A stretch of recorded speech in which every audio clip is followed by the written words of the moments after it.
Good morning. This is Wednesday, the 17th of June, 2020. And once again, it's Andrew Stirling coming to you to give you updates on the life of Timothy Eaton Memorial Church and to make some observations about the state of the world that we're in. First of all, thank you for joining us on this beautiful time of the year.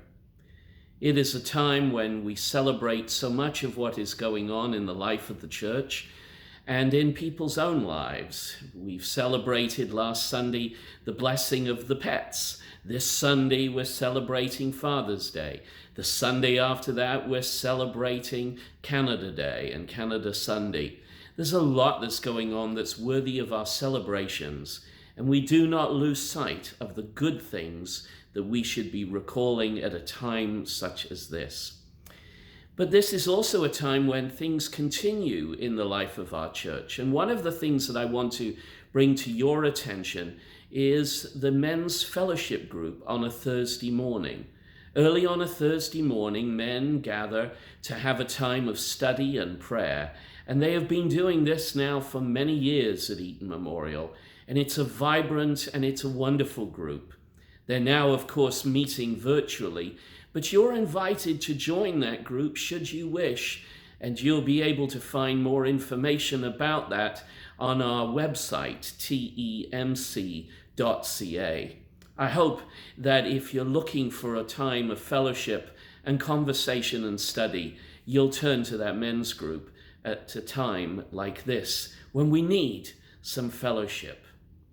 Talking about fellowship and getting together, as you will have heard already from me before, our church is not going to be worshiping in its public setting until after Labor Day. We made that decision based on the health and welfare of our staff, but most especially of the members of our congregation. And we join many within the ecumenical community who have made a similar decision. This means that throughout the summer, we will continue to have our services on the live stream and on Facebook and on the radio. We're also blessed this summer once again to have outstanding guest preachers. Many of them have been working on their sermons remotely. One will actually be recording the sermon from Michigan and sending it to us.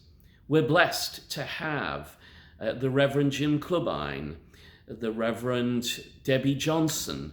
We're pleased to have Michelle Voss-Roberts, who is the principal of Emmanuel College, Professor Stephen Farris, well-known and well-loved, Professor John Rotman from Michigan, and of course, the Reverend Dr. Paul Wilson, who is a beloved person on Labor Day weekend and has graced our pulpit for many years. All of these are beloved preachers. All have something profound and prophetic to say. We will, of course, have a full service around it with music. Our musicians are working on their music now. And there will also be our liturgists. And in July, the Reverend Laurie will be preaching for 3 Sundays. I will be preaching for one of them. So we do hope that you will continue to worship with us every Sunday as we have done right now. But I also want you to know that we have a building reopening committee in place and have had so for quite a while. And their task is to look at all the aspects of opening the building. It's not just a matter of Sunday worship. There are outside groups that use our facilities. There are fellowship groups that use our facilities. There are weddings, there are funerals, there are burials. There are many different aspects to opening a church and to do it safely.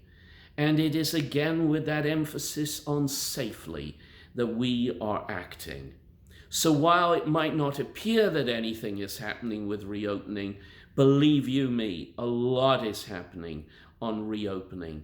And already we have a great deal of equipment. We have a lot of resources available to us, but we continue to need more information and follow the trajectory of the implications of COVID-19 on large gathered communities. So please be patient with us, but we will continue to let you know through the website with updates on precisely what is going on.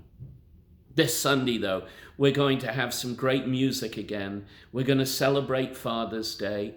There will be a special message for me, once again continuing the theme of Pentecost on the Spirit.